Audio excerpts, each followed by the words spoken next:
So what I was asked to do here in this talk is a tour de force. So that is an overview of major developments in Holocaust research in the past 3 decades, or even a little bit more, and how it changed our view. And when I say our, that's the historians' view. But I thought that I would like to begin with the terminology, which is, I think, also important. I personally started my studies in linguistics, Semitic linguistics, Hebrew, and so on. I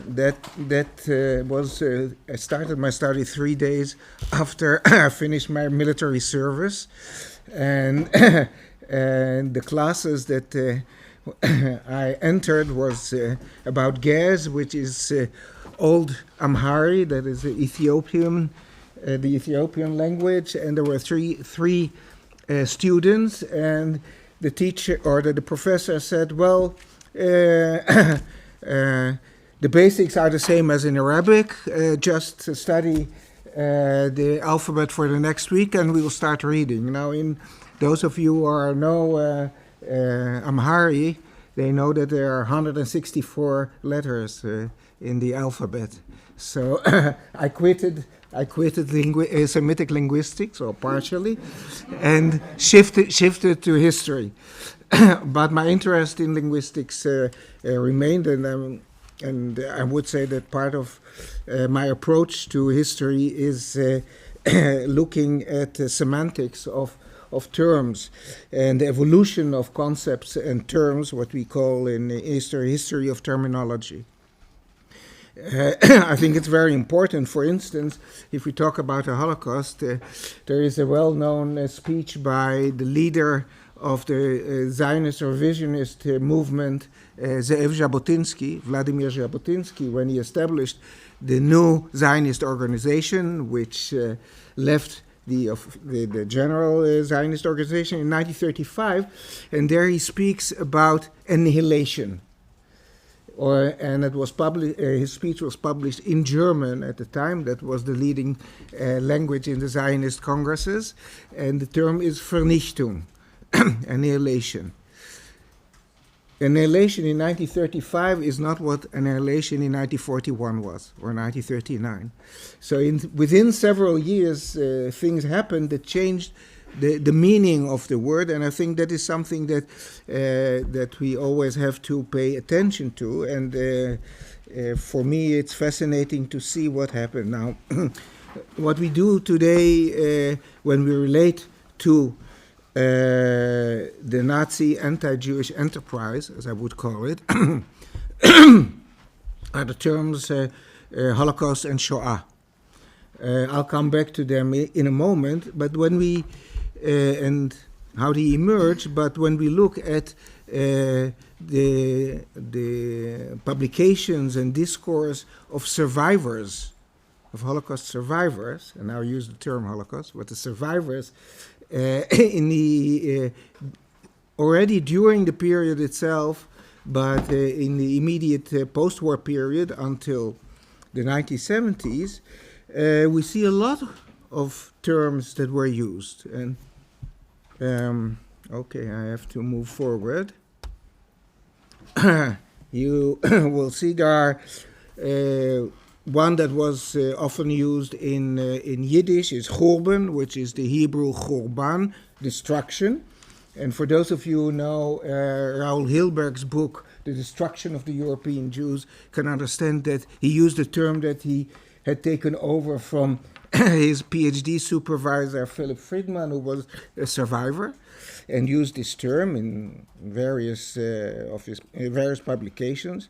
Then there is catastrophe. You can find it in Ladino, in Yiddish, in other languages, and its equivalents, disaster, calamity.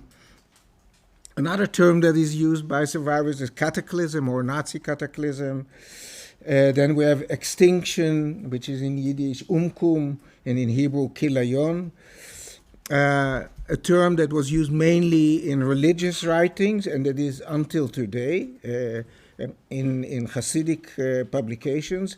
Days of Wrath, that is in Hebrew Yemei HaZa'am or Tkufat HaZa'am, and so on. And then there is extermination, which in Yiddish is Vernichtung, and that is the Vernichtung in the German Vernichtung. And you have Schite or Schites, that is, for instance, used by Avram Sutzkever, the well-known Yiddish poet and writer, who was the only person who testified in the Nuremberg trials by the Soviet Party. Stalin had sent a special airplane to pick him out of the forest where he fled from Vilna. And Schite means slaughter. Then you have Untergang or Ondergang in Dutch, which means downfall. There's the Hitler-Tkufe, which is the Hitler period. So we have a lot of terms that were used by the survivors. So how come that we use the terms Holocaust and Shoah? And there are various scholars who try to understand and why, but it has a history of the way things are used in discourse. Now the term Shoah or the word Shoah is biblical and means a catastrophe, an unforeseen, a sudden catastrophe, and it is used in not only in the Bible but also afterwards in many writings, and it was also revived in the new revived Hebrew language since the end of the 19th century in Palestine. And for instance, there's a very interesting example that I found from 1932 in a newspaper where it says the Shoah of the water provision for the city of Jerusalem. So there is a catastrophe, there isn't enough water for Jerusalem, and the term Shoah is used. Now, from the very beginning of the ascendance of the Nazis to power in 1933, we see in the Hebrew discourse in the Jewish community in Palestine the word Shoah used. It is in 1933, 1934, 1994, about relating to what is happening in Europe, first in Germany, and then later on, after the annexation of Austria in 1938, also Austria, and so on and so forth. So what happened is that you have the same term, a term that was not newly coined, but was used. What happened is that the news that was pouring in from Europe actually made this term more and more loaded. And what happened in 1945 is, after the end of World War II, people said, the Shoah, right? It is so loaded you shouldn't use it for other things. And then it is in a way sanctified and then introduced in legislation for Holocaust Memorial Day in Israel, for Yad Vashem in 1953, and so on. So this is the term that is used in the Hebrew discourse in Palestine. When does it spread? Since the 1980s, after, you will all know, I think, Claude Lanzmann's film of 1985, Shoah, and he chose the word Shoah because he said, and it's in his memoir, because nobody understands what it means, right? Outside Israel. Right? So I take a term in order to show that it is incomprehensible.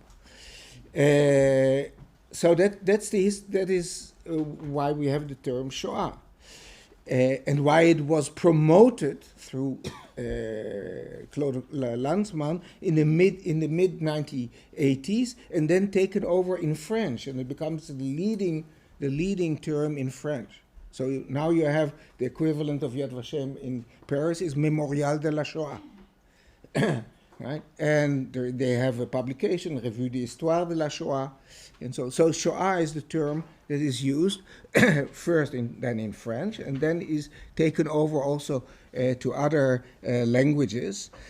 And the term Holocaust, which is a Greek word, means originally a sacrifice to the gods, and was used in the Septuagint. Joel Kotick was looking for the word for the Greek translation of the Bible, the Septuagint. Right there's it used for a for a totally burned sacrifice, and so it's also in the Latin translation, the Vulgata, and so on. But since the 16th century, the word is used also in a secular meaning, entirely for shipwrecks, for forest fires, and so on and so forth. And we can see it throughout. There's a very interesting article that you could find online by a person whose name is John Petrie, and Petri. You can easily find it, and he checked it in English since the 16th century. And it is used for all kind of things, also during World War II, but also during World War I, for instance, for the Armenian genocide. And it's here and there used also by Jews, but it isn't the leading term. It becomes the leading term, and I don't know if you use this search engine Ngram. You know what it is, Ngram? Yes. No? So at my age, I have to teach you search engines. It's Ngram, and you can open it, and you can enter a word, and it is all the books that were scanned by Google, which were published since 1800, and then you can get the results of how often it is used, right? And then you'll see that around 1960, it peaks. So around 1960, something happens. And what happened is, on the one hand, the capture of Eichmann, and afterwards the Eichmann trial. And in the Eichmann trial, the Holocaust was presented as something separate and special, and not like in the Nuremberg trials, right? On the other hand, we have the English translation of Elie Wiesel's Night. Some of you have read it, and it has a preface, and the preface was written by the French Catholic intellectual François Mauriac, and he uses the term Holocaust with a lowercase h, right? But when he describes Elie Wiesel's experiences during the Holocaust. And then we can see that during the Eichmann trial, the reporters needed a term that can be used, and then you suddenly see the term peaking, right? And then it is promoted in 1978 by the American TV series Holocaust, which is very kitschy, but had an enormous impact. And then the term spreads all over, and then people are using also for other things, animal holocaust, whatever, and so on. So these are the two terms that conquer the area. There is a proposal in 1988 by the historian himself, a Luxembourg-born Jew, Arno Meyer. He was a Princeton professor of history, and he proposes Judeocide, right? The murder of the Jews, and it is hardly accepted, and I think rightly so, which also afterwards. By the way, his book was a bestseller when it was published. Why Did the Heavens Not Darken? Nobody is using the book anymore. If you are a full professor at Princeton, you don't have to use footnotes. So there are no footnotes in his book. You don't have to prove it, right? And there are a lot of things that are very weird, but at the time it was a bestseller. But the question is, what does it mean, Shoah? And so first of all, the terms that remained are the terms that developed in the Hebrew discourse and English and French discourse, right? And that is mainly the English discourse, but that is because that is the the countries or the areas where which became the main centers of the Jewish world after the Holocaust. So the terms that were used in the local languages and also Yiddish started, well, not entirely disappear, but was less spoken by people because those who emigrated to Israel started to speak Hebrew, and those who to the English-speaking countries English. So the terms of which are not the terms of the survivors became the leading terms. Right? And the second thing is that both terms don't tell you anything about what happened. Right? I like to say that if E.T. would come again on Earth, and you would ask, what is Holocaust, right? He wouldn't understand what it means. Only if you know something, then you know to what it relates. So we have this weird situation that not the terms of the survivors are the leading terms, and that the terms themselves remain vague. Don't tell somebody who is ignorant about it what really happened. So this is a background, but this leaves open also the question of what should be included in the term. What, when we speak about the Holocaust, what do we relate to?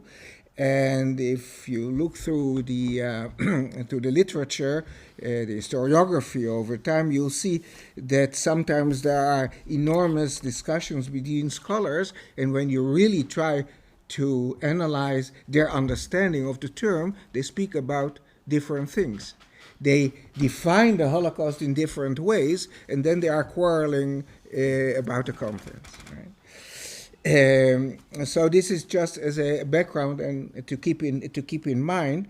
If we look at the historiography itself, there is a lot of scholarship about the Holocaust which is not historical, which deals with religious aspects, with sociological and so on. But if we relate to historiography, I would say that we can discern 5 stages, main stages in this historiography. One is during the period itself, between 1933 and 1945. A lot was written. Of course, without having the perspective, the hindsight perspective of but things were written by scholars who provided overviews of what was happening in Germany for their governments in the free world and for Jewish organizations. And there are also scholars who are interested in what was happening. And there are Jews, for instance, in the Warsaw Ghetto. The Ringelblum Archives is known to many. It's called Oynek Shabbos, which was an underground archive, but they also wrote studies. So you have historiography of this period. The advantage of this period is that they had an immediate knowledge of what was going on. The disadvantage was that they didn't have a perspective.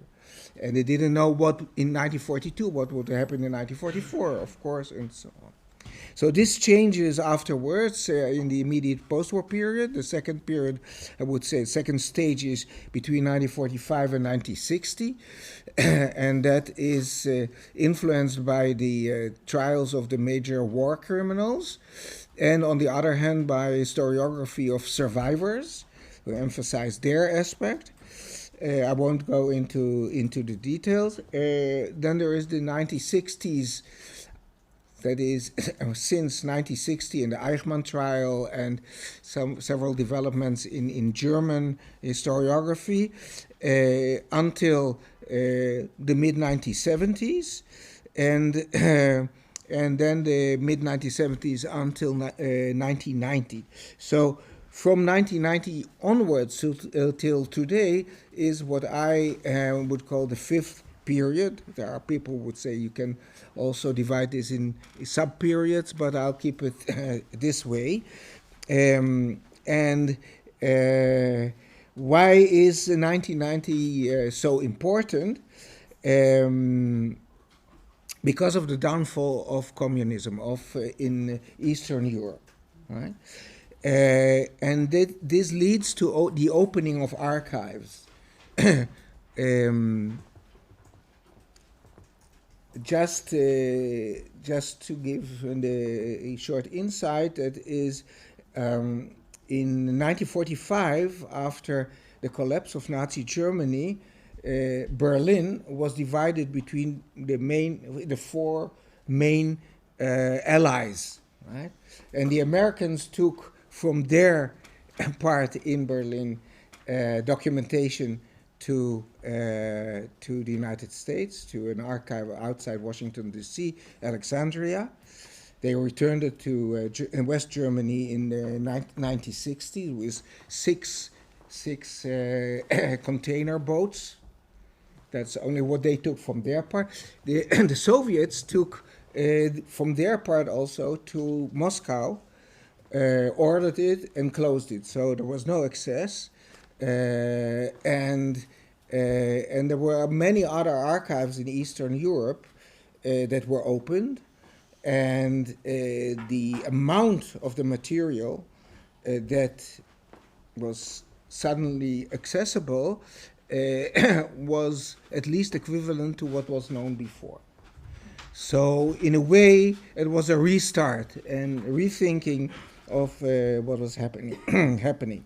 Also, the places in Eastern Europe where much of the executions were carried out were now accessible. For instance, Babi Yar.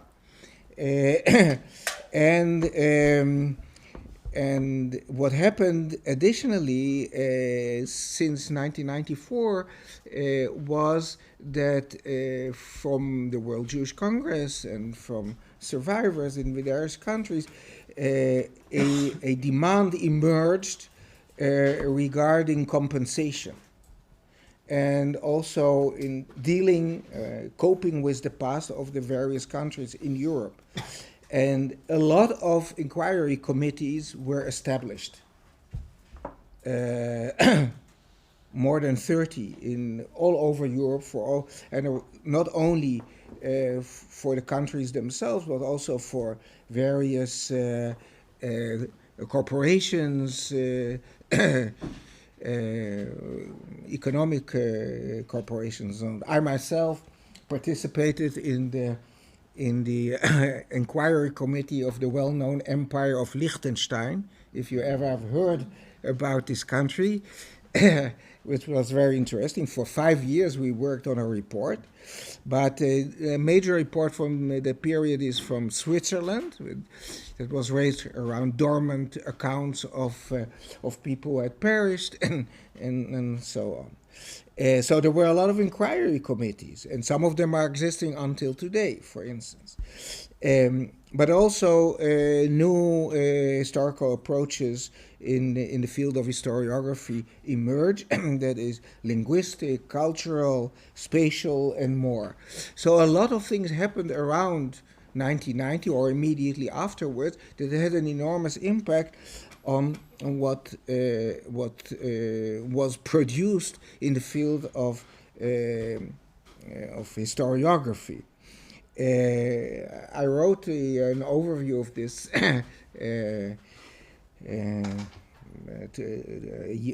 2 years ago, and I asked the Yad Vashem library to provide me with data about the amount of publications, and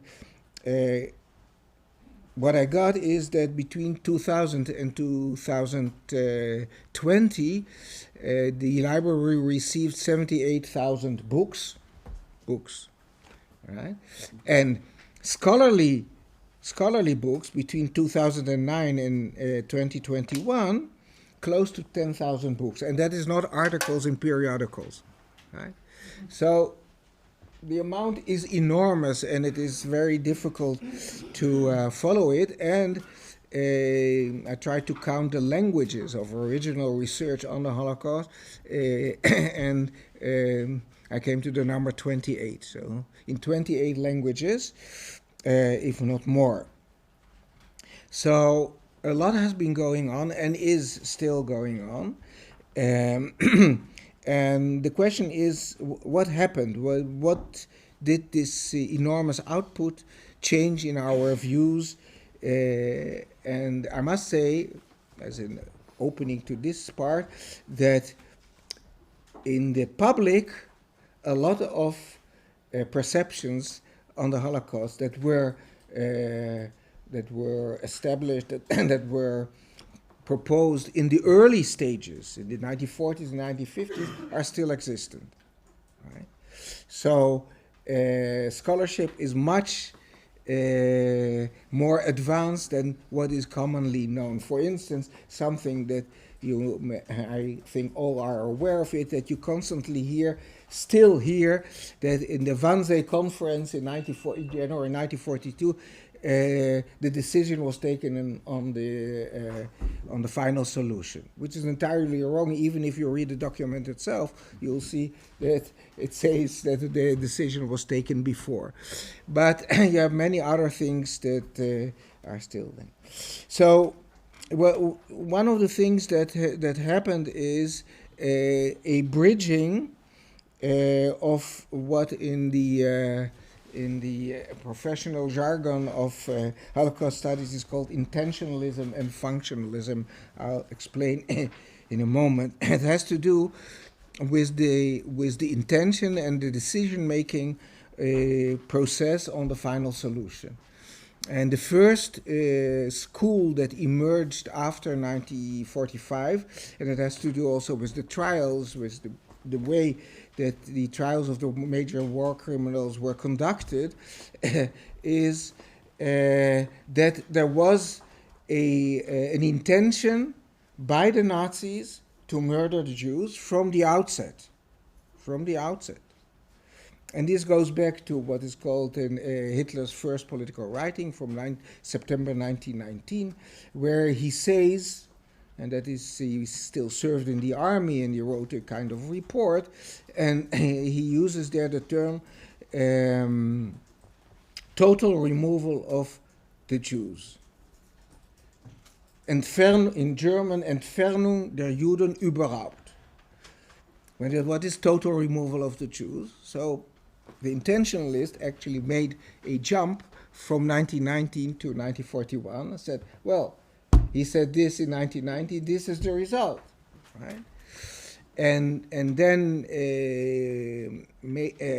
pointing to several stations in the process. So you have 1919, then 1925 Mein Kampf, 1933 Hitler's ascents to power, 1935 the Nuremberg laws, 1938 Kristallnacht, 1939 invasion of Poland, 1941 invasion of the Soviet Union, beginning of the final solution. Right? So this is a linear understanding, and so on. But after a while, a new school emerged, and that has been called by a British scholar. We are in Britain here, so there's a British Marxist scholar, Timothy Mason, in 1979. He coined these terms, intentionalist, and the other, the functionalist or structuralist, that there was no intention from the very beginning. It is a constant process of radicalization, but it went zigzag, right? As one scholar has called it, also an American scholar, Karl Schleus, the twisted road to Auschwitz. That is the book from 1970. And it was a result of competition within the Nazi bureaucracy, in the top and middle echelons of the Nazi bureaucracy. And this radicalized the process, and ending up in a final solution, which was not intended in the beginning, right? And therefore, and here's another difference between the two schools, the intentionalist school put the emphasis on Hitler, and Hitler as being omnipotent, leading the process, right, all over. And the functionalists said, no, this happened in the bureaucracy because the different power centers in the bureaucracy were competing, and this radicalized the process. And the extremists, the SS, they in the end took over. But Hitler was not central in this process. One of the leading functionalists, Hans Mommsen, wrote in 1975 even that Hitler was a weak dictator. And the process was done. This was not a revisionist view as such, because from the moral point of view, what he said, there were many more people. It's not just Hitler who ordered and the others fulfilled his orders, but there were a lot of people who contributed to the process. And there were fierce debates between these two schools. And what changed now after 1990 is that the two schools could be brought together. And one of the major persons who contributed to this was the British historian Ian Kershaw, who even got the term Sir because of his biography, or so-called biography of Hitler.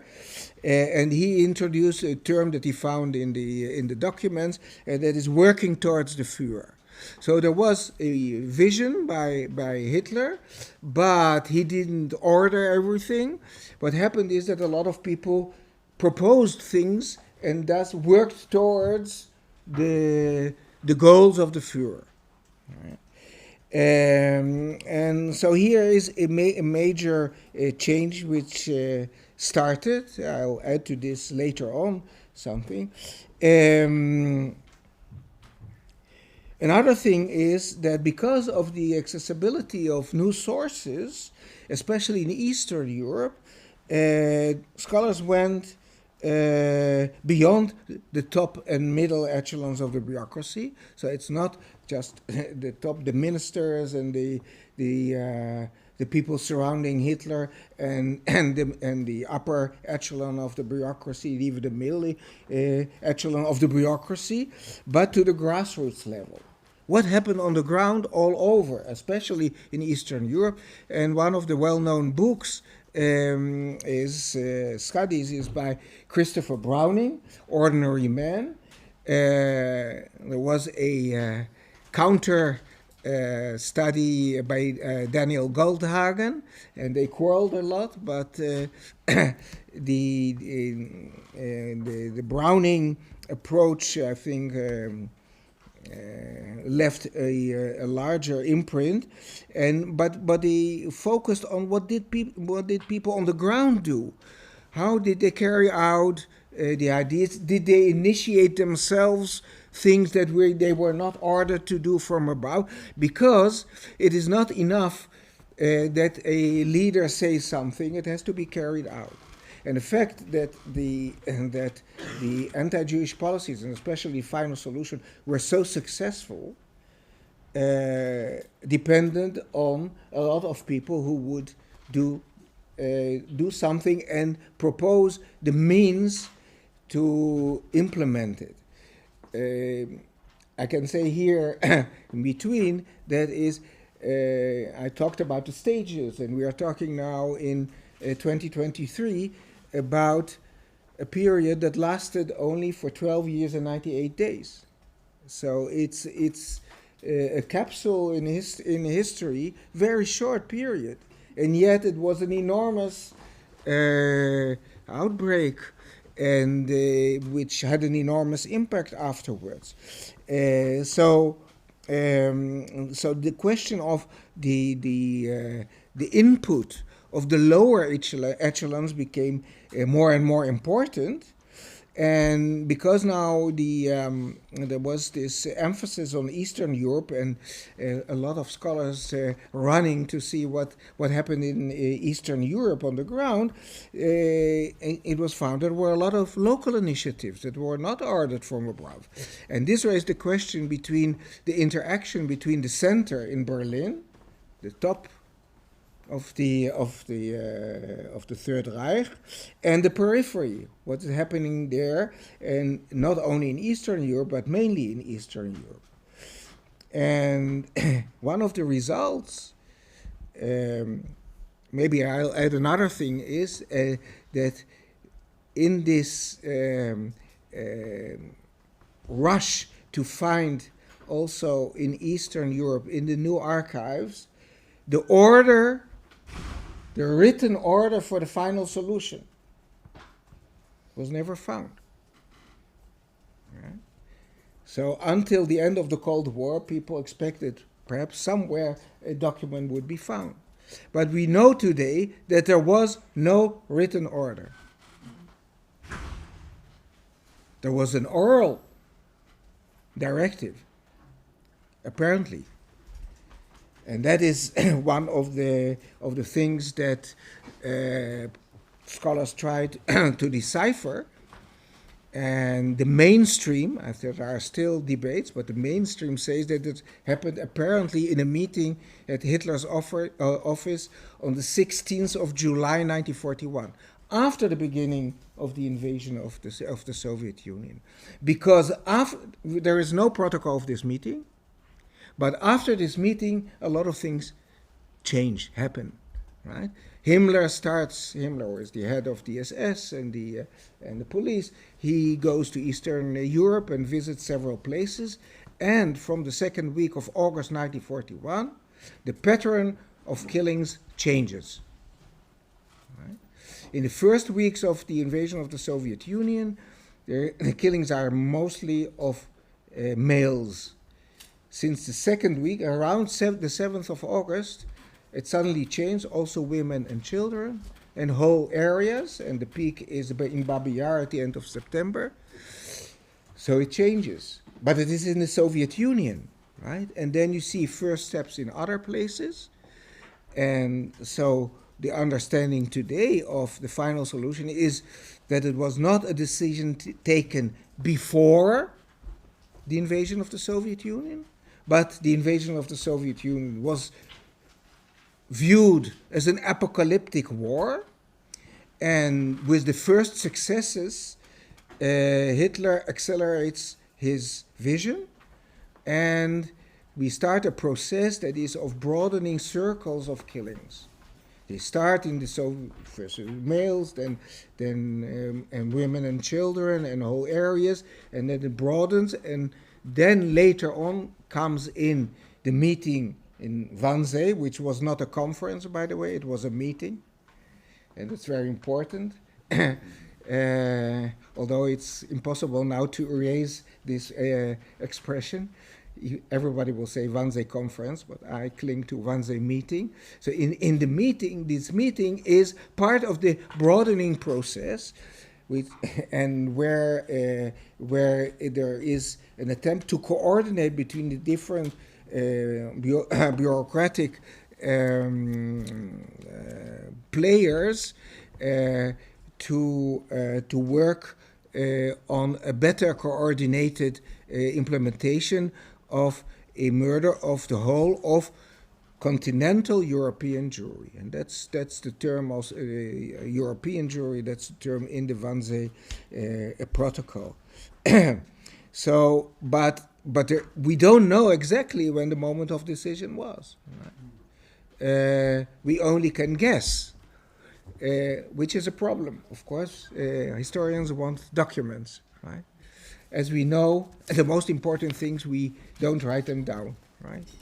It's orally, and it is part also of Hitler's way, of mode of conducting his policies.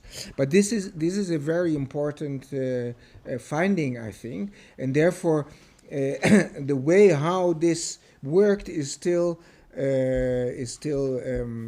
researched by many scholars.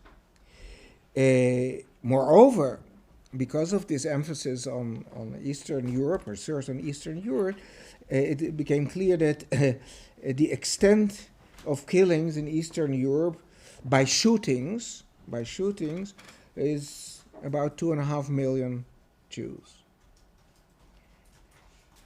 If we think about the iconic number of 6 million, which has its own history, but it's close to 6 million with what we know today, right?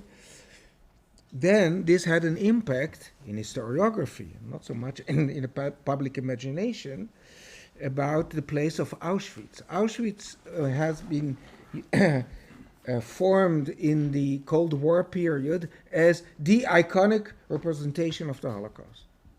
Right? It's modern, it is industrial, right? And it's the major killing place. It was, I must say that Poland contributed to it, because for a long time the Poles claimed that some 4 million people were killed in Auschwitz. We know today that it is 1.1, which is enormous, but not 4 million, right? And therefore the question, to what extent the final solution as part of the Holocaust is modern, is a question, right? So it is a question for philosophers, for sociologists, and the interesting extremes can be shown that still in 1988, before the downfall of communism, we have the book by Zygmunt Bauman, the sociologist, Polish-born, Jewish, and there he said modernity in the Holocaust, right? The Holocaust was modern, a product of modernity. And interestingly, in his book, he doesn't deal with what was even known at that time, the Einsatzgruppen, the killing squads in Eastern Europe, right? He only relates to the killing centers, the camps, and so on. Now, in 2010, Timothy Snyder, an American historian, published a book, Bloodlands, where he said it's entirely wrong to view the Holocaust via Auschwitz, right? It was a part of a larger campaign of murders, Stalin and Hitler and so on, but the main thing that happened was the brutal killings in Eastern Europe. Okay, Auschwitz was also there, but that is not the example to look through on the Holocaust. Now there was another conceptualization by the well-known Jewish scholar Raoul Hilberg. Raoul Hilberg was born to a Galician Jewish family living in Vienna, and they left after the Anschluss, the annexation of Austria, in 1939, and he came to the United States and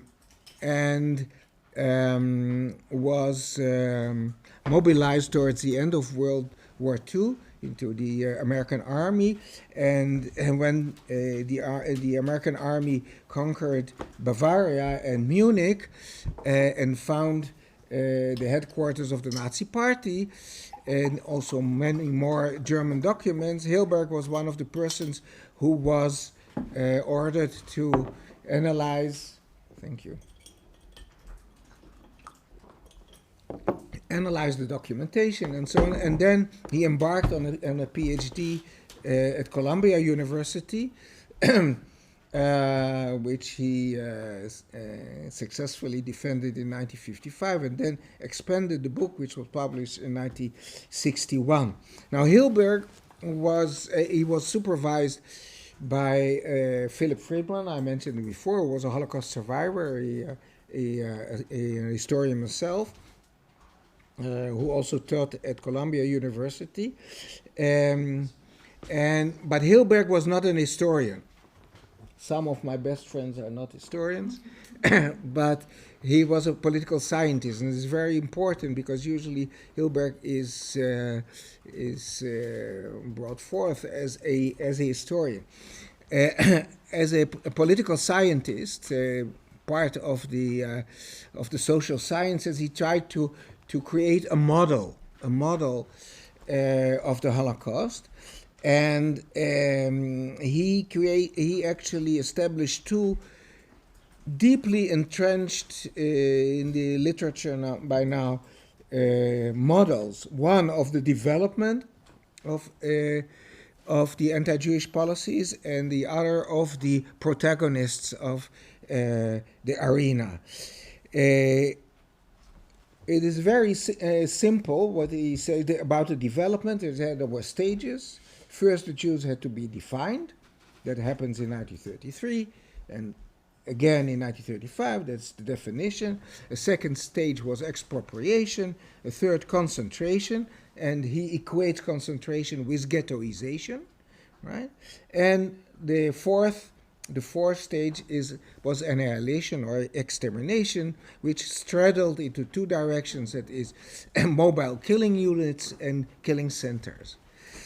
Now research has shown that the model is very nice, but it is not accurate historically, right? There is expropriation and there are persecutions before definition.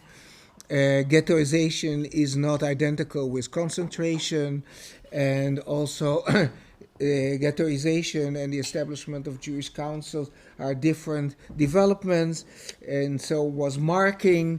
And marking is, by the way, a very interesting phenomenon, because it is not unified all over Europe and North Africa. You have a lot of marking badges and bands and so on. And even, for instance, in Tunisia, a 5-star, not a 6-star badge, and so on and so forth, at different moments and so on. So that and as you can see, this is on the one hand functional, but also intentional or linear, because it leads from the beginning, from the definition to the later period. There is, by the way, even an interesting clause in his book where he says, I hope to quote it correctly, where he said, when the first official signed the first document or order, the gates of Auschwitz were opened, right?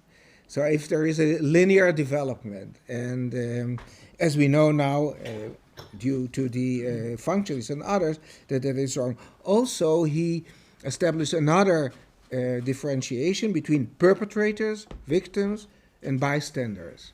Right? Now we know today that a lot of bystanders were also perpetrators, and there were bystanders who were both perpetrators and rescuers, and and also perpetrators. There are various kinds of perpetrators, so the generalization is not so easy.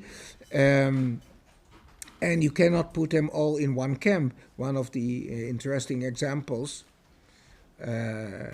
is Romania. Romania, who murdered its own Jews, right? Not upon the order of the Nazis. Some 400,000 Jews. So also this model fell apart. On the other hand, one of the interesting developments in this period is that scholars of a new generation delved into the biographies of the perpetrators. I remember one of the leading scholars, Peter Longerich, who also taught here in Britain. He told me, I think it was in 1995, that when I read the studies by the functionalist, what I see is that, and again this is a linguistic aspect, that the Jews were deported, were murdered, and so on. Nobody is doing it. They were murdered. They were deported. Yeah. They were sent to, but who was doing it? Who was doing it? And you see a lot of names in these studies, but these are templates, just or titles, right? What happens now since the 1990s that you have a lot of scholars, German scholars, and it's very interesting, delving into the biographies of these people, right? Before the ascendance of the Nazis to power, and after 1945. And one of the scandalous events was in 1997 in the annual meeting of the German Historical Association, where some of the rebellious younger historians organized a session showing that the first post-1945 supervisors of theses about Nazi Germany and the Holocaust were themselves involved in Nazi policies, right? Some of them changed their names, others did other things, and so on. So what they said, we have to look again on the first studies, in the post-war studies, what happened. Right? And also how a lot of these people, of the perpetrators, entered the post-war West German state structures. Right? And there are now a lot of studies about the German foreign ministry and also the judiciary and so on, where you can see that people who served in the Nazi period continue to serve afterwards, right? So the question of a clear as it was called null, that is 1945. The 8th of May 1945 is a kind of schism, right? Before there's the Nazis, afterwards it's something different, right? This has to be changed. Now another aspect is the extent of local and Nazi-allied involvement, turning it into a European enterprise. And I talked before about the fact that the ordinary man in the Nazi in the Nazi bureaucracy, but also in its other services, and Germans in general. But here it is, how many people all over Europe contributed to the process. Otherwise, it wouldn't have been possible. I mentioned already Romania. If you think that about 400,000 of the 6 million were murdered by the Romanians themselves, that is already some 8%, I think. And you have those who were murdered by Poles and by Ukrainians and by others. So it is not only a German enterprise, it was a German-led enterprise, but it's not only a German enterprise. So what was the reason for them to join this project?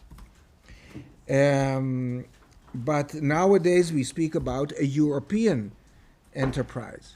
Right? Not in all countries they like it. And one of the major battlegrounds is in Poland today, and you definitely have heard about all kinds of cases where the Polish current government doesn't like what scholars bring forth, but that's part of the issue. Another challenge that emerged in this period, and that is the challenge of genocide scholarship. So actually, as we also heard from Yoel before, the term genocide was coined by Raphael Lemkin, actually in 1943 and published in 1944. He had contemplated on a concept already before, because in the 1930s, relating to the Armenian genocide. Of course, he fled Poland and got to the United States, became their professor in Chicago, and as a lawyer, so he coined this term in order to have it used for future occasions to fight genocide. Right? And the term was embraced immediately already in the Nuremberg trials, and later on it led to a convention on the prevention of genocide in December 1948. But for several decades, genocide scholarship focused on the Holocaust. Only since the end of the 1970s, the main or this approach broadened and started to look at other cases, and it became very dominant. Up till the moment that nowadays, and I'm sure that you're all aware of that, in most places people will speak about Holocaust and genocide studies together in one breath, right? And the question is if that is right. I'll come back to it in a moment. But there is even within this, you can find political influences, and that is something that Charles is very much interested in, that there are genocide scholars who don't like the Holocaust. And there is an interesting overview of genocide studies from 2011 where Colin Tetz, an Australian genocide scholar, said that, that genocide scholars should relate to the Holocaust with some comfort, right? As I say, and not seeing it as a rival or an enemy. Right, so he encountered in the camp of genocide scholars an enmity towards the Holocaust, as if the Holocaust is taking over or is the leading case, and that is wrong.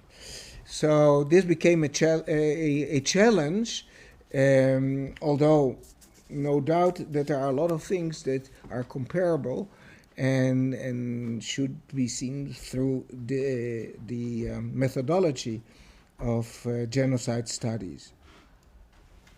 But what I would say is that if we look now also about intentionalism, functionalism, Kershaw, Hilberg, and other studies,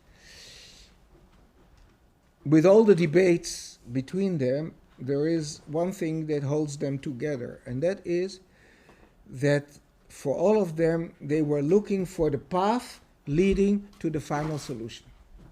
Right? How could it happen? Well, it's the title of one of the books. How did it evolve? Why? And so on. So this is a tunnel look on what happened. Right? Interestingly, this led that there's a lot of research on the period leading to the final solution until the moment that there is a final solution in 1942. On the period afterwards, we have lesser research, right?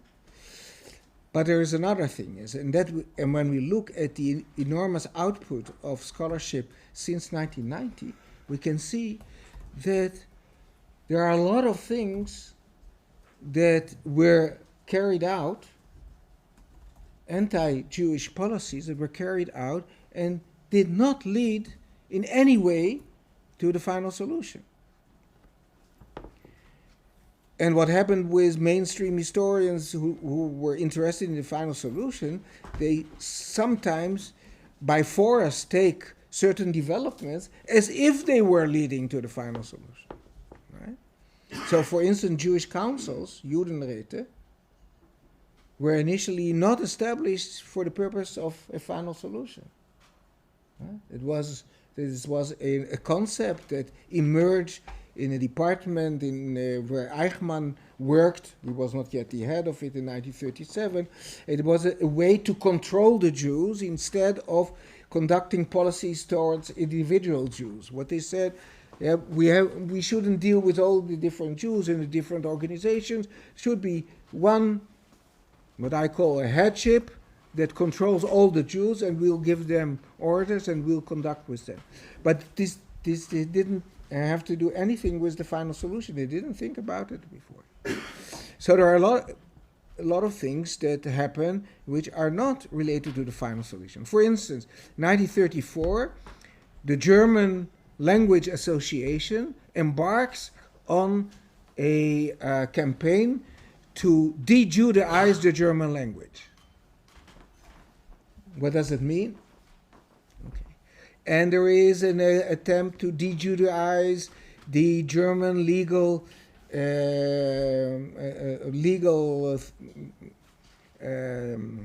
system, but not just from people, from Jewish people, but from Jewish ideas. And you have in the arts, and in music, and in medicine. Medicine is an enormous field, in all fields of medicine.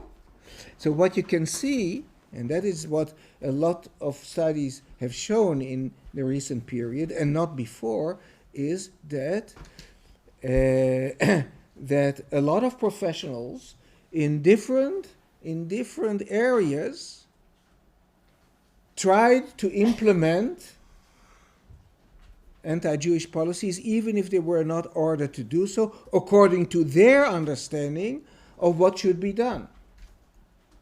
Right? There are also orders, there are also policies, but a lot is being done before there were orders or without orders. Right?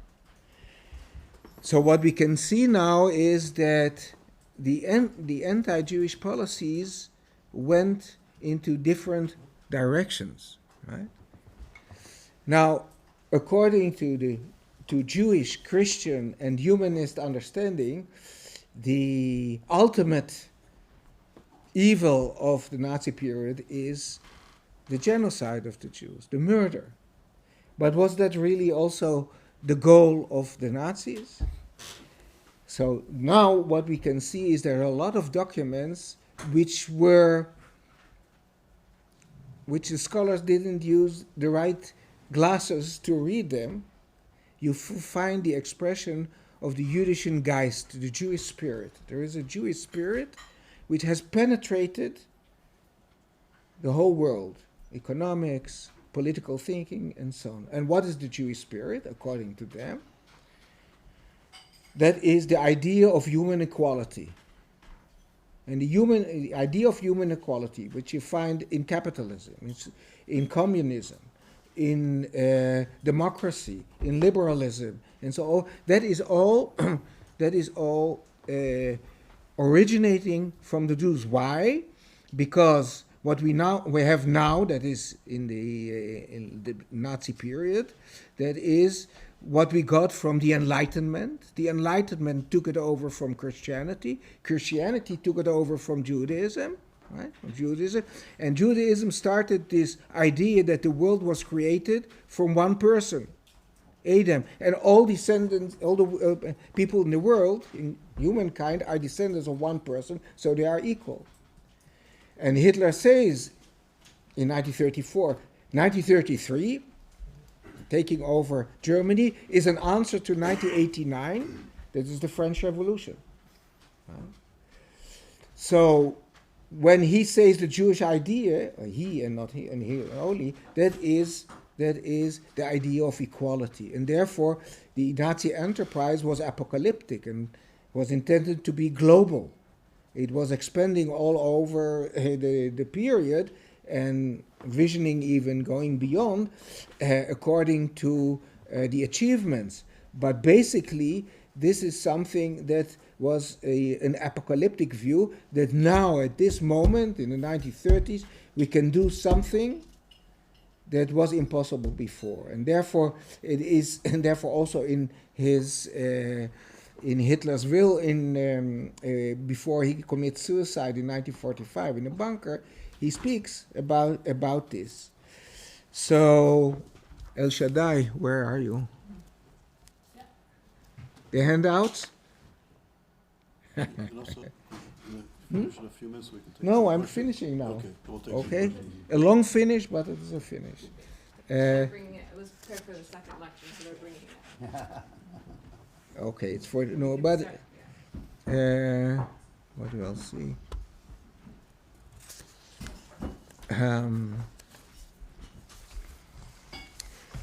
So what I say that we can redefine, I suggest a redefinition of the Holocaust. And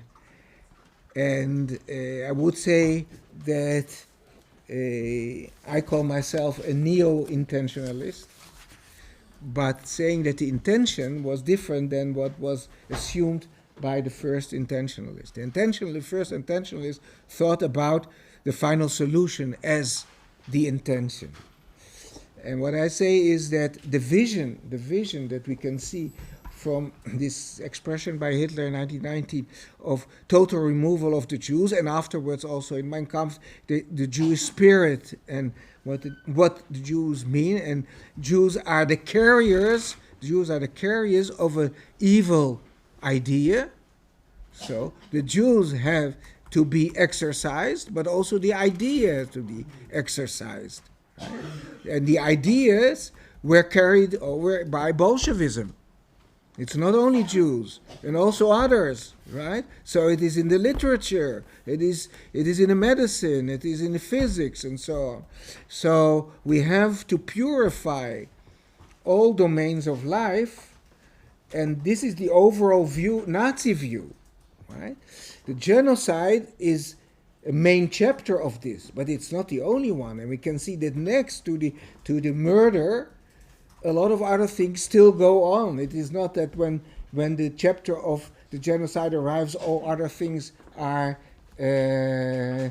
disregarded or are not dealt with anymore, right? Economic issues and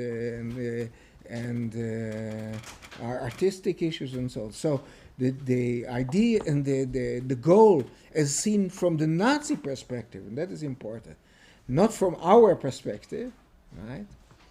Went beyond the murder as such, because the Jews were, and the Jewish idea were something that polluted the world, according to their understanding.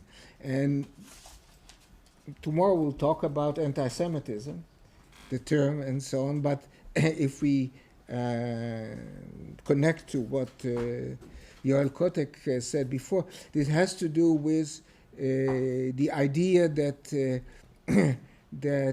we see in the history of anti-Semitism, in that Jews represent a principle, an idea. It was for Christianity, it was one thing. For in the Enlightenment with Voltaire, the Jews are the principle of not being able to go forward, and then in socialism Jews were capitalists, and for capitalists Jews were communists, and so Jews represent a principle, idea, and this is now transformed in the Nazi period to the Jews standing behind a global evil.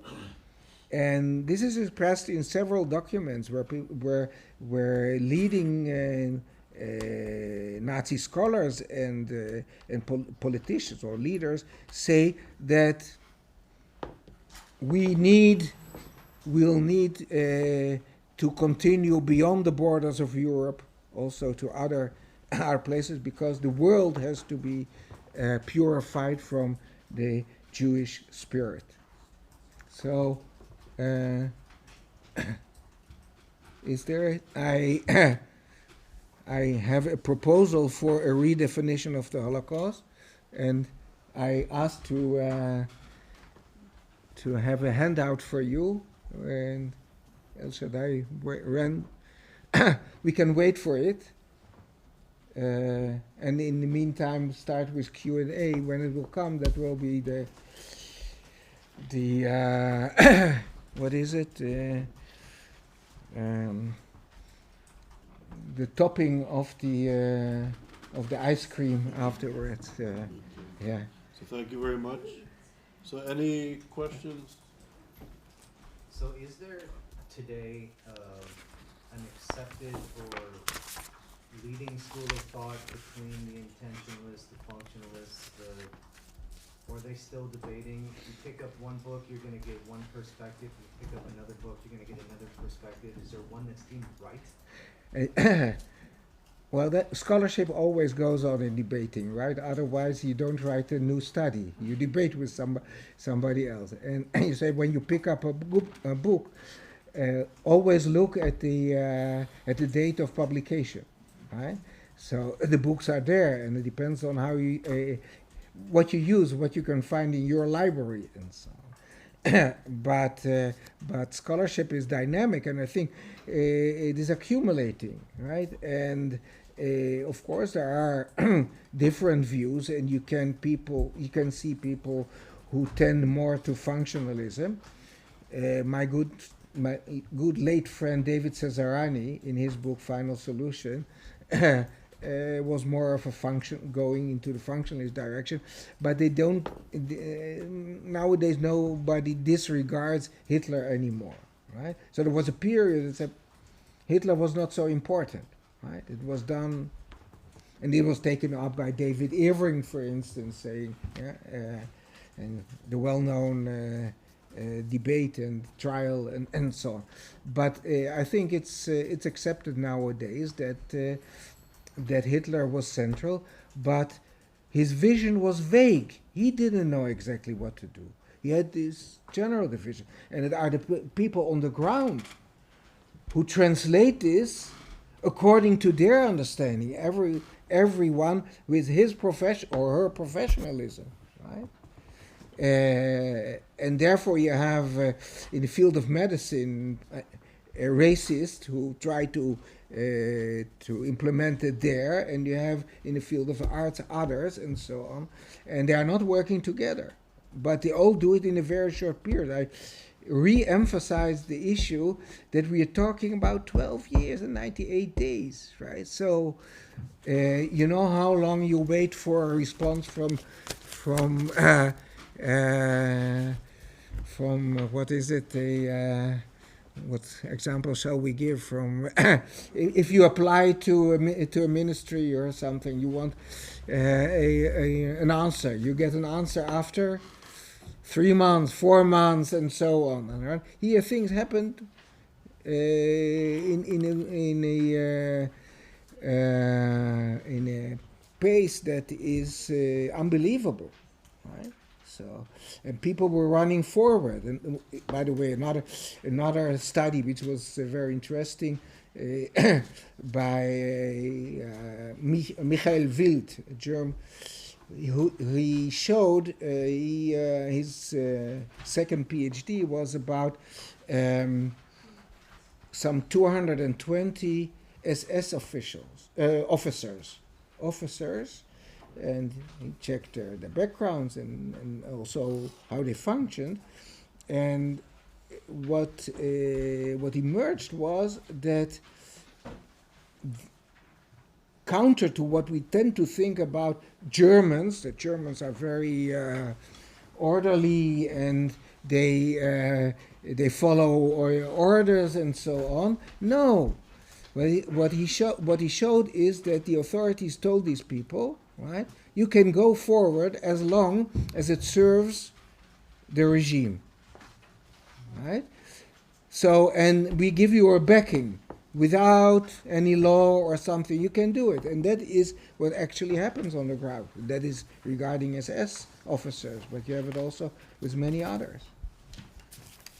Okay. Question. What scholarship do you think still needs to be done or accomplished? I know that's probably a loaded question, but what areas do you think really need to be studied now?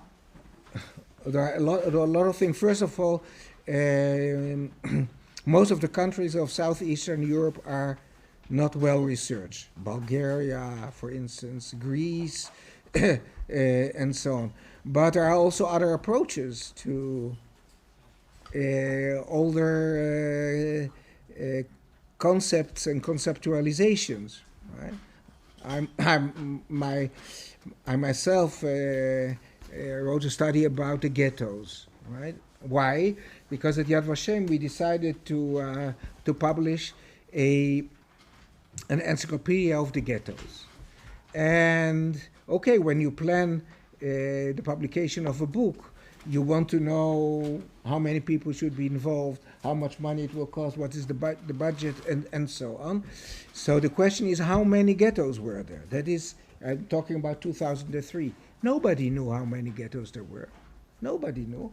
In some studies there were 700, 400, 2,000. Just scholars had written for 60 years after the end of World War II, right? And then, where's the order for the establishment of ghettos? Most of the scholarship relates to a certain document where it is not written, if you read it, right? So suddenly we had to rethink the issue of what was the ghetto in the Nazi eyes, right? And so, for instance, I bumped, or not so much bumped, but I had in my library a book that I inherited from my father, a book that was published in 1938, a scholarly study by Peter Heinz Serafim, a German professor, who used a lot of Jewish scholarship, and it's called The Jews in the Eastern European domain, right? And there you have a lot about ghettos. The ghettos in 1938, and he brings maps of ghettos. You have a map of the Warsaw Ghetto in 1938, not 1939 or 1940, right? Because the term ghetto, and that is something that you all know, is actually originated in Venice in the 16th century and then was used all over in various ways and so on, and it was actually a Jewish neighborhood. So what happened is that there was never an order to establish ghettos, a central order. But when Poland was invaded, they encountered ghettos. And they said, okay, then were local commanders who said, well, we have to close them or so and so. So there is something that emerges. But if you read Hilberg, this is intentional and it is part of the concentration stage and so on. So suddenly, after 60 years, we had to rethink something that we thought that we knew, and which I thought also in the decades before, right? And you have many more of these issues. So there are things that we have to rethink, right?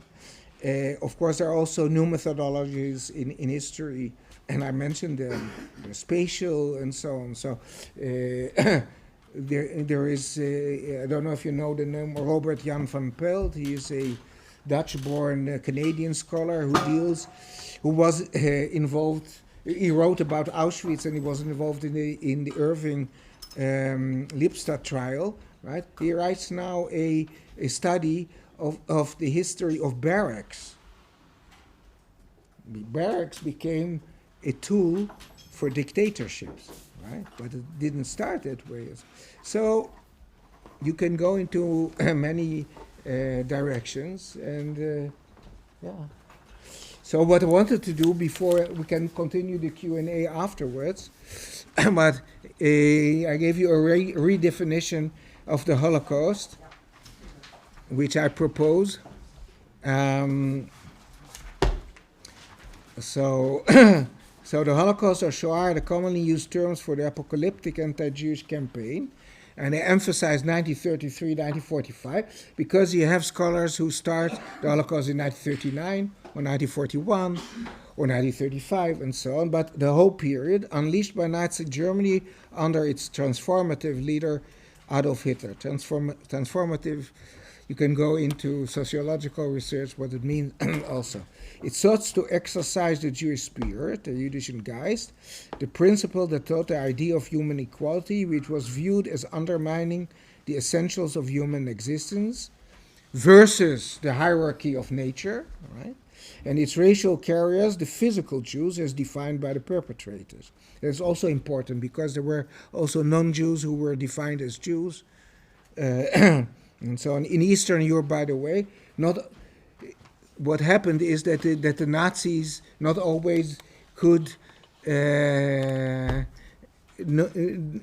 not always knew who was a Jew, and they relied on locals. And then locals who wanted to settle accounts with their neighbors said, he is a Jew, right? And the people were killed. Okay, so physical Jews from all spheres of life. This first in Germany, then in the entire European continent, and ultimately across the globe.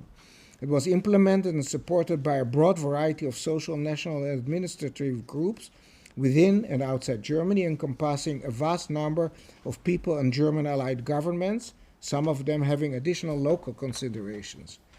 Eliminating the arch-enemy, the Jewish spirit, and its Jewish purveyors would allow for the creation of a utopian new world based on the hierarchy of nature regarding races and peoples.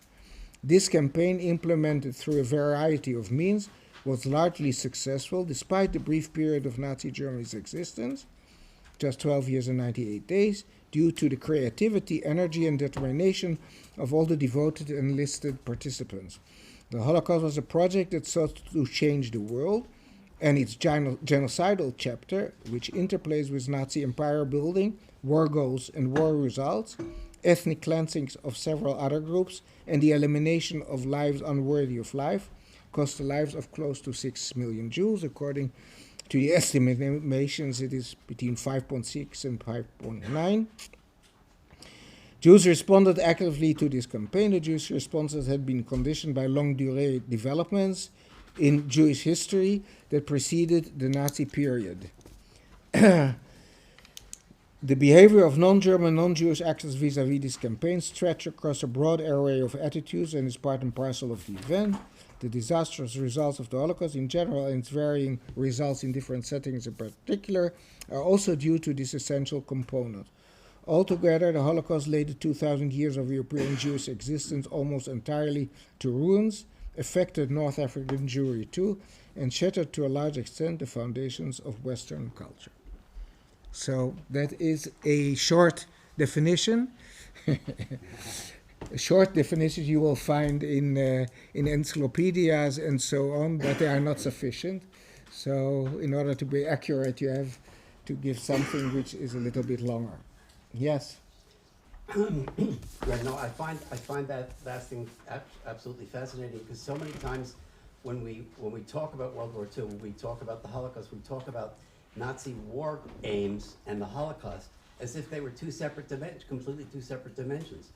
And if I understand what you're saying that the long-term goal of world domination, or at least European domination, required the Holocaust. In other words, the Holocaust was a necessary thing if Germany was going to be able to sustain its war goals, which is that of having a racial hierarchy across all of Europe. But it developed over time. So it's very important to think about, look upon our own behavior, right? So when you advance in a certain process, you see more options, you think how to implement. So there is a certain beginning, there is a vague idea, and then over time, and with the successes during the war, for instance, it allowed for going further, right, and implementing other things, and this interacts with the suggestions that come from below, right, and that is important. So again, also in 1941, when Hitler speaks, there is his of course, his I would say fundamental speech on the 30th of January 1939. That if there will be a war, the result will not be Bolshevization and so, but it's the extermination, and he uses the term extermination of the Jews in Europe, right? But when they enter North Africa, and we know there is this unit by Walter Rauf, which was first intended to accompany Rommel to Palestine, and after Al-Alamein is sent to Tunisia, and he started to work in Tunisia, and exactly the same method that he did in Eastern Europe, right?